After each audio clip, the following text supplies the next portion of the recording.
There's my there's my 2-year-old trying to come out here to the site where I'm going to record this video, and there's my wife chasing him down. The classic philosophical problem of evil is simply this: pain and suffering exist in the world. An all-good, all-knowing, all-powerful deity presumably wouldn't allow pain and suffering to exist.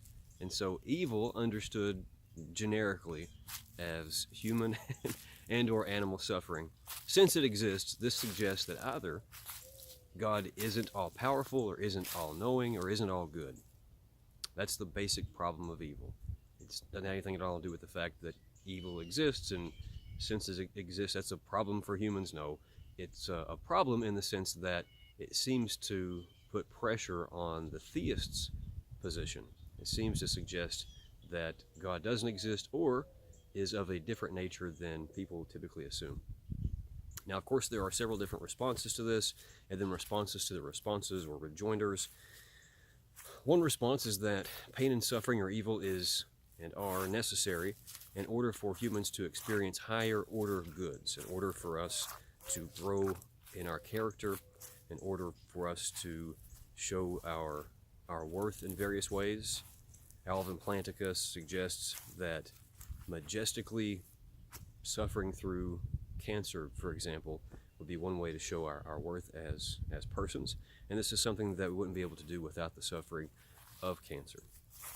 You might say that whenever tragedies befall families or communities, that's going to make those people in particular appreciate the good times more. And it's also going to make people in general appreciate the good times, and even appreciate their loved ones more. So if I hear on the news that someone's kid was abducted and they never found them again, that's terrible for the family that it occurred to, but it's going to make me squeeze my kids a little bit tighter at night and care more for them, and be forgiving whenever they run through the yard when you're trying to do a philosophy lecture. And so that's one response, is that it enables these higher goods and additional goods.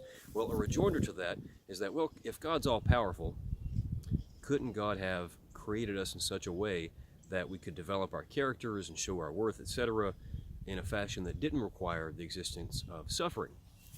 And the response to that is, well, probably in some ways. However, we still wouldn't be able to express ourselves in the ways that seem to necessitate pain and suffering. And so for a person to majestically suffer through cancer, there has to be a cancer, there has to be suffering. And if we agree that demonstrating that attitude, positive attitude, and that patience and perseverance and such during such a trying time, if we agree that's a good thing and a valuable thing, well, then we have to tolerate suffering. It's just a logical necessity to do this with suffering. Suffering has to exist. A response to that is, well, if it's a logical necessity, didn't God create logic? And so can he bend the rules or change the rules? And the response to that is, well, being all-powerful doesn't mean that you can create a square circle or a married bachelor. You still can't have those contradictions in logical terms. And so a rejoinder is, all right, fine. Maybe some pain and suffering leads to these higher goods. Maybe it's logically necessary for certain sorts of higher goods. But could we avoid the suffering that human beings cause one another? Wouldn't there be a way to avoid this? And the response is, well, when humans are endowed with free will, they're going to, in some cases, make poor decisions. They're going to cause harm to one another. And so that pain and suffering caused by persons is just a necessary byproduct of free will. The rejoinder to that is, well, couldn't have God endowed us with a special sort of free will, such that we're free to make decisions, technically, but we always choose in a positive fashion. We always choose decisions, or make decisions, that help others and never harm others. And the response to that is, that wouldn't be a very substantive form of free will. It wouldn't be a praiseworthy form of free will. You might say that it's technically free will, but for free will to be substantive and genuine and worthy and worthwhile, you need to have live options. And for you to have genuinely live options, whenever you make a good moral decision, if that decision was genuinely free, you needed to be at least able to choose poorly.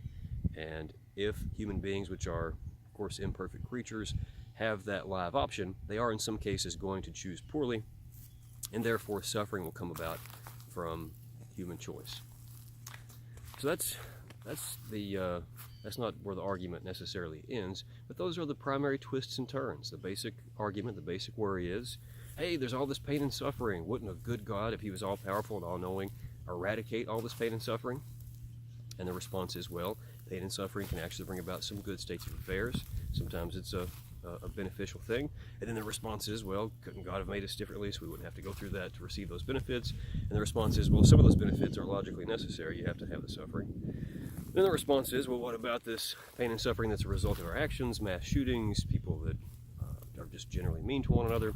And the response is, well, for us to have morally praiseworthy and blameworthy free will, a substance of free will, which gives us quite a bit of worth as individuals, as persons, that's going to require that in some cases we choose poorly, and so you just have to put up with that pain and suffering.